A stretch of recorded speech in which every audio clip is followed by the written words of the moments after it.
அந்த மாநாடு நடத்தப்பட்டதின் நோக்கம் நம் பிள்ளைகளுக்கு நல்ல படிப்பு, நல்ல வேலை வாய்ப்பு, ஒரு நல்ல எதிர்காலம் வேண்டும் என்பதற்கு தான் அப்படிப்பட்ட மாநாடுகளும் இப்படிப்பட்ட நடைபயணங்களையும் நாம் நடத்தி கொண்டிருக்கிறோம், தொடர்ந்து நடத்தி கொண்டிருக்கிறோம். 10ஆம் தேதி கூட இங்க ஒரு நடைபயணம் நடக்க இருக்கிறது.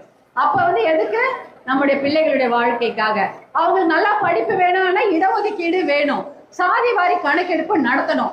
100 பேர் இருந்தால் 100 பேருக்கும் இடஒதுக்கீடு, 500 பேர் இருந்தால் 500 பேருக்கும் இடஒதுக்கீடு. இதுதான் சம பங்கீடு.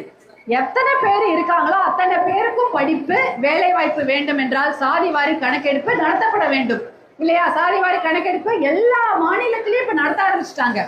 இந்தியா முழுக்க சாதி வாரி கணக்கெடுப்பை பீகார்ல நடத்திட்டாங்க, கர்நாடகால நடத்திட்டாங்க, நடத்தி இடஒதுக்கீடும் கொடுத்துட்டாங்க. பசங்களுக்கு புது வேலை, அவங்களுக்கு நிறைய படிக்கிறதுக்கு வேலை வாய்ப்பு, அதெல்லாம் நிறைய கிடைக்க ஆரம்பிச்சிருச்சு.